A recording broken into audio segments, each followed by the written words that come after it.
Hello, everyone. Chris Santiago of MMA Islands. Today we have on the one half of the main event for Up Next Fighting 3. We have on the Renegade himself, Cody Gibson, winner of 6 of his last 8 fights. Cody, how's it going today? It's going good, man. Just winding down. End of another long day. Awesome, man. Awesome. And I believe this is your first time fighting in California for first time in a few years. How good does it feel to be fighting in your home state? That feels really good. I was stoked to get a fight in LA, or just in California in general. Obviously, I prefer where I live even better, but LA is cool too. And what was crazy for me was that I didn't really think too much about it other than, oh, cool, I'm going to fight in California and not have to travel. But then, like, all these people from, like, the last 15 years of my life, from college wrestling to all these, like, old friends, even actually longer than that but I got like a childhood buddy coming who I haven't seen in probably 10 years, but we like grew up together. And anyway, all these people started hitting me up like, hey, we want to come to your fight. And I was just like, damn, dude, I felt very like grateful and just humbled, and just kind of like, man, this is going to be a good time. Hopefully it's, going to be a lot of celebration afterwards. Mm-hmm. For sure. Then I believe I think last or earlier this year you signed with Eagle FC, or maybe last year. So what's the situation with them? Are they letting you fight one fight outside of the promotion, or like what's the situation looking like with Eagle FC? No, I got out of the contract. They were cool with letting me get out of it, even though I'd already signed it. And I don't really know anything about Eagle FC, to be honest with you. I have my own kind of just guesses on what's going on with them. I think the fact that the Russian-Ukrainian conflict, since that started, I don't think they've been back to the United States. Maybe they did once. I don't know. But I don't know if that has anything to do with it or if it's just, I think I don't know. I have no idea. So, they were cool with me. I told them, like, listen, I just want to keep fighting, and I haven't fought since January, and you keep kind of telling me where I'm going to fight soon, and then it doesn't really kind of come to fruition. So I was happy that they just let me go without, like, anything. So that was cool because that's all. I got to get busy. I've been eager to fight since my last one, and here we are. 7-8 months later. So. Mm-hmm. Speaking of your last one, man, it was a great fight. You won the opening round, and then obviously it didn't go your way. But what are your biggest takeaways from that fight against Ray Borg? And like, what are your biggest lessons from that fight? I guess it's just to be a little bit more okay with the flow of a fight, and the fact that the momentum can shift, so quickly. I felt like that first round and a half of the fight, like I was just in a flow state, and I was just flowing, and I felt good, and I really got my timing down and my rhythm, and everything was really working well. And then all it took was one liver shot, and that literally just turned the tide of the fight. And he did a really good job, to capitalize on it. And I think just I don't know, it's tough, man. It was a tough one because it was going so well until it wasn't, and then it went pretty goddamn not good, for a minute there. I just had to dig deep that third round to survive. But once he hit me in the liver, man, I never really recovered from it. So kudos to him, man. I hate that little dude. Yeah, I mean, I remember the opening round, man. I mean, like you were out boxing, you're like, I haven't watched that fight in a while, but I remember the opening round being a good one for you. Obviously, you're going to get another former UFC fighter in Cisco Rivera. How satisfied were you with getting that fight, and with this one also being a main event fight? Yeah, I told the guys at Iridium, Jason House and the guys, once we were able to get out of the Eagle FC thing, I was like, uh, they were wanting me to know, like they were wanting to know what I wanted to do, where I was trying to go. And I was like, I just want to fight, like I want to fight soon. So find me a fight soon. and I didn't really have any other. I would have fought for free probably. I just wanted to fight, and so yeah, this one came up quickly, and I like the name. For me, Francisco, like even though California is a really big state, obviously, and there's a big MMA scene up and down the state. Um, I don't know. I guess you get to know a lot of the other pros, over the years, and so I've known Francisco, or known. I don't know him personally, actually, but we've seen each other and crossed paths several times at different events. I think we fought on a few a card or two together. So yeah, and I've always liked watching how he fights, and he's a gamer. So yeah, the name really interested me and the timing. So I'm stoked to get back in there and just try to kind of redeem this year after that tough one in January, and then all this time off. So try to salvage what I can and just move forward.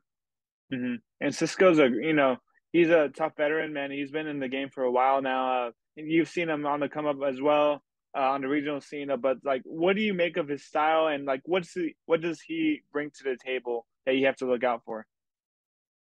I mean, he's a guy who presses forward, and he tries kind of like a Charles Oliveira esque, where it's just like forward pressure, right? He's just gonna come forward. Um, he wants to be in the pocket swinging. He loves to just bang essentially and just throw heavy hands, lefts, heavy rights, heavy lefts. He's got a great right hand and a really tight left hook. And that's what he wants to do. He likes his odds in that type of a firefight. You know, Mm-hmm. I watch a lot of film. I kind of pride myself in that and think that separates myself from the pack a lot of the time is my ability and my coach's ability to really break things down and figure out strategies and ways we're going to deal with things. And I think I've proven that a few times in my career. And I feel like with Francisco, the more I watch, the more openings I see. And I just think I have lots of ways to win this fight where he has one way to win the fight. You know what I mean? Mm-hmm. Is there a certain way that you see yourself winning this fight, getting your hand raised? Like, is there a certain path to victory for you? I think it's whatever Francisco gives me. I feel like if he does what I think he's gonna do, I have a few different options. Um, I can mix. I just feel like he's just gonna try to walk me down, and he's gonna run into problems. Um, and I think I have the ability to mix it up and take him down if I want to. And I don't get to show a lot of my ground game as often as I would like, so I definitely am gonna be mixing it up. Um, but I really, I'm not gonna do what he wants me to do. I'm not just gonna stand in the middle and swing with him. Um, I I think my footwork is good, and I think I've got a good opportunity to show how good it is with a guy who just very linear and walks forward. So, I mean, he hits hard. Don't get me wrong. He's definitely got power in his hands, and I've got to respect that. But uh, I feel confident that I could, beat him in a stand-up fight. And I've also got other weapons like wrestling and jujitsu that I don't think he's.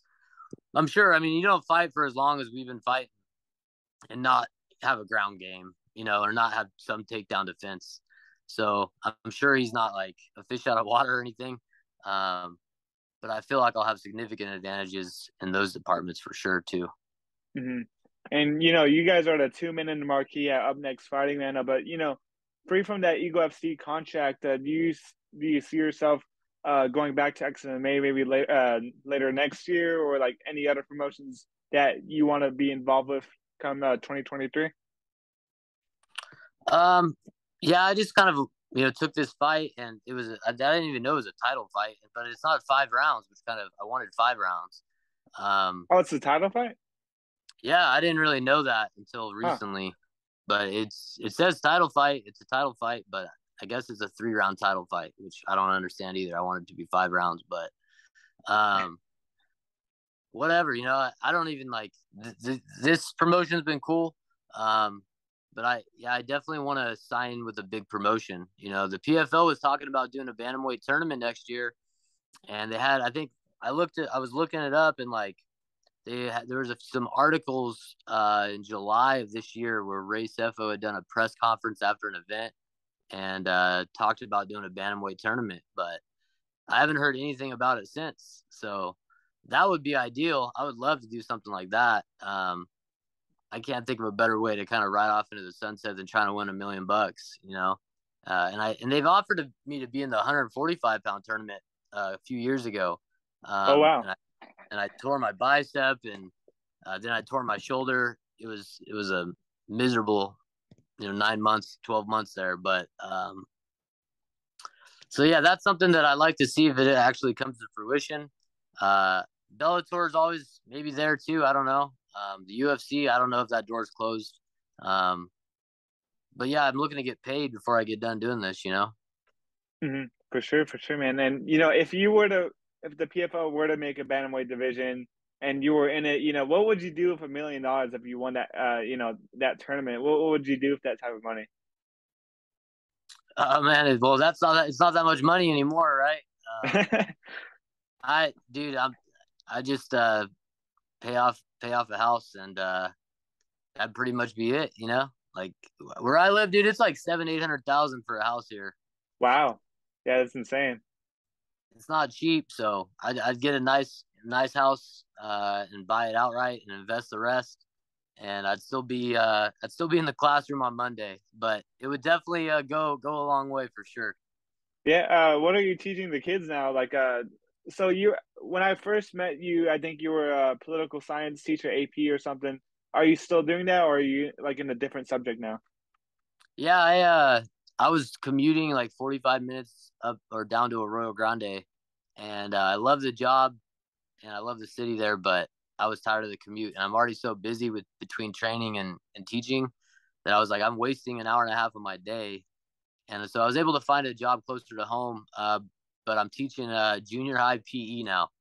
Oh, nice, nice. Okay, cool. Complete 180 from what I was teaching juniors and seniors, like AP level stuff, and now I'm teaching seventh grade PE, and it's been a ball, man. It's been a lot of fun.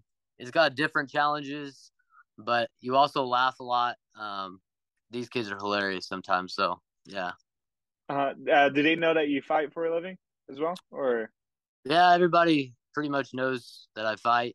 I don't really. Again, I feel like I never try to like talk about it too much in like my teaching kind of world, but it eventually gets out and then it becomes known. And they ask questions and stuff. But you know, the kids all know I fight. Yeah, some of them have been asking, "How do we watch your fight?" and stuff like that. So Cool, cool, man. And I believe all the general admission seats sold out. Like, how does it feel to be fighting in front of a sold out crowd in your your home state? yeah, well, I'm gonna be down closer where Francisco's from. He's from Buena Park, which is right down in that area. Oh, So so I'm kind of enemy territory, right? yeah. I mean, even though I'm getting to fight in California, I'm definitely going to be in his territory. But like I said, I got so many people that have reached out and are coming out for the fight. Um, People are flying in from Chicago, from all over the place. So, um, yeah, it's gonna be. We're gonna have a nice little section for sure. Awesome, man. What's the energy gonna be like when they play Creedence Clearwater for you and over there? I don't know if I'm gonna go with this one. I don't know. I got some other stuff, but Oh, dang. Okay, you're gonna switch it up. I don't know. We'll see. We'll see. I don't know. Besides Creedence Clearwater, like you don't have to reveal the fight song of your choice, but what are some other musicians or artists that you listen to besides the great Creedence Clearwater revival? I grew up on like classic country music, so like George Jones, Merle Haggard, George Strait, just like Buck Owens. That's what I grew up listening to, and so that's always good. That's always kind of my go-to music. And then I got into classic rock, and Cat. You ever heard of Cat Stevens? Oh yeah, I love Cat Stevens, man. I got a real Cat Stevens like fetish, man. Like I've been into that dude. Like I've heard all of his albums and like I've got a lot of his vinyl. So yeah, and Credence too. I mean, that's one of my favorites. So yeah. Yeah, I think my favorite one by Cat Stevens is Father and Son, I believe. I think that's one by him. It's a good one. That's a great one. He has a lot of good story songs like that, you know? Hmm. For sure, man. And as obviously you want to redeem yourself in this year in the on November 19th. But how many times would you like to fight next year? Now that you could be more active, now that you're out of Eagle FC. Yeah, I just want to see what kind of opportunities present themselves, you know? I'm hoping that I go out and I get a finish here against Francisco, and it opens up some doors to me going into 2023 because I really have, maybe a couple of years left doing this, and I still feel good, and I feel like I can definitely compete at a high level. I think I've shown that, especially the last couple of years.